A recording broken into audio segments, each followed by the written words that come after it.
Good afternoon, everyone. There we go.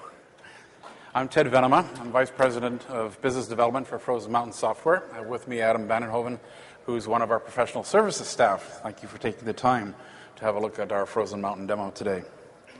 So, who is Frozen Mountain? What are we going to show you? Frozen Mountain produces SDKs for developers. So we're a very white box company. In other words, what we provide you are toolkits and access to the lower level stuff and the lower level components of real-time communications, both peer-to-peer and non-peer-to-peer, in order to build them into your own application.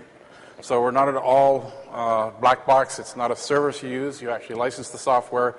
You use the various components and build them into your application to be used as part of your application. We center around two main products. Icelink is our WebRTC product. Icelink provides WebRTC services across all the various platforms. And it's sort of been mentioned by a few people already, I've heard in some of the sessions at this conference. We do that actually by providing an API that's a little higher level than the actual WebRTC API. We provide our own API. And the reason we've always done that is not because we believe we need more APIs, but it's the only way we figured out to get around the issue of the fact that not all the APIs are the same. Microsoft is not necessarily doing the same thing, and that sort of thing. So because we use our own API, what happens is you're running on Chrome. Then we detect the fact that you're running on Chrome, we turn around, we use the Chrome implementation. Why not? The browser vendors are always going to be able to do things better than we do. Today on Internet Explorer, if you use our stuff, then you will find that you're using an Internet Explorer plugin. It's the only way to go. When Microsoft comes out with ORTC, in whatever shape that is, we're sure they'll come out with something, then we will just take the plugin out, and you'll be able to go ahead and use ORTC through the same API you're using today. We'll manage the differences that occur, because no doubt there will be differences. Equally, we also provide the same capability on all of the native platforms. We have many, many customers that are looking to deploy applications, not just in the browser world, but in the mobile world, on tablets, okay, in a variety of different environments. And so we provide that same API. So effectively, what we're seeing a lot of is WebRTC without the web, saying it's a really good standard, why can't we just use the same thing everywhere? And so that's what we do. Okay, we also already support Vp8 and H264. I think the latest I heard now is it looks like the WebRTC is going to support both, so some of that battle is out of the way. So it looks like certainly H264 is the way it's going to go long term. We already support them. We're already roaring to go on that. On the non-peer-to-peer side, we also have what we call WebSync. WebSync basically is a server-based product that does all forms of server-based communication over the internet. This includes signaling, session management, HTTP push, synchronizing browsers, and doing things like messaging and chat. You don't need to use the wait or UDP channels in order to do some things over peer-to-peer. Sometimes you do want to use actual server-based technology. We provide both components in an open fashion so that people can go ahead and use them as appropriate in their applications. So what we're going to quickly show you then is something that a lot of our customers have asked, since we have so many platforms, is how do I develop applications with the least number of code bases? And what a lot of our customers are doing is actually using Xamarin. For those of you that are unfamiliar with it, it's a cross-platform development environment based on C# that allows you to develop iOS, Android, Windows, and Mac applications from the same code base. So we can have one version of the app running that way. The same app can then be written in JavaScript, and you actually have one app, two slightly different code bases that actually can run on all of the platforms we stated.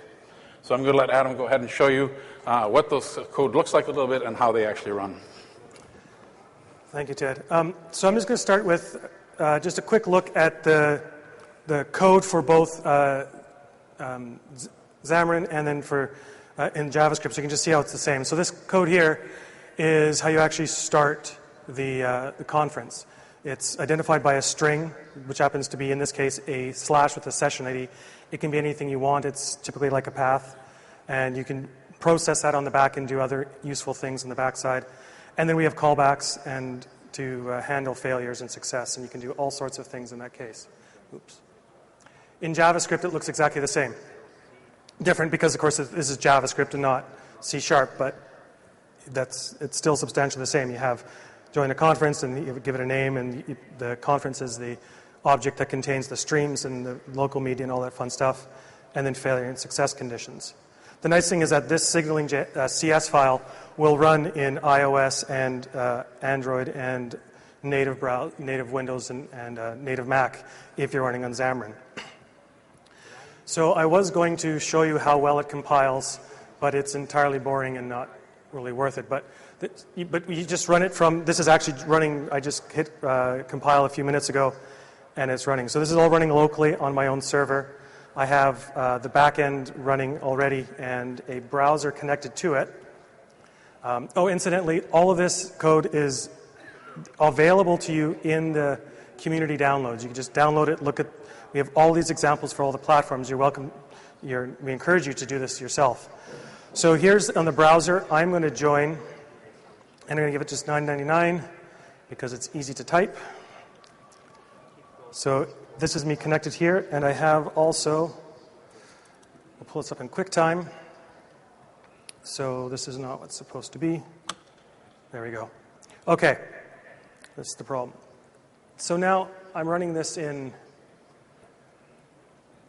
So now I have a connection between the browser and my tablet here, and unfortunately, QuickTime is a little slow in this, so I see it faster than you do on here.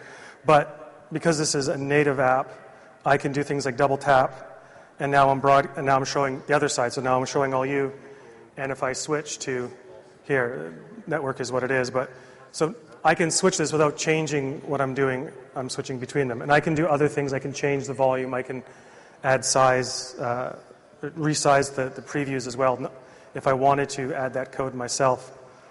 So that's the main part of it. I'll just go just show you some of the similarities. So this is a class we use that I wrote, or it's in the demo, that wraps the WebRTC stuff. So it's very similar. So we're calling get media, and we're passing in Booleans for whether or not you want audio and video.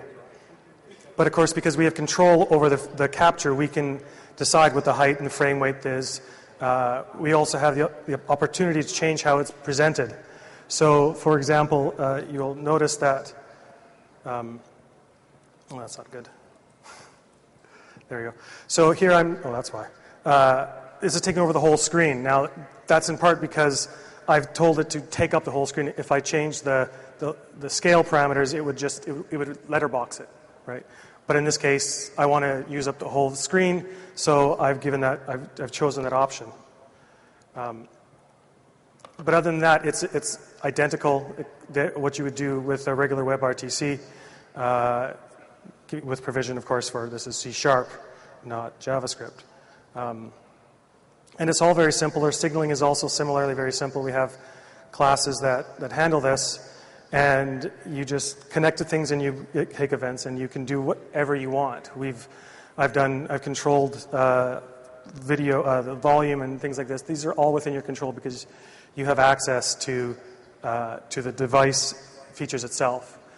If you're not, let's say you're working on for a native Windows app or native Mac app, maybe your video stream you want isn't a camera. There's all sorts of things that aren't cameras.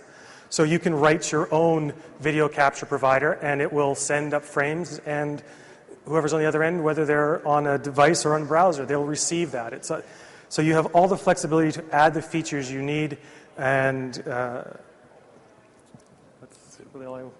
No, that's good. That's it. Thank you very much.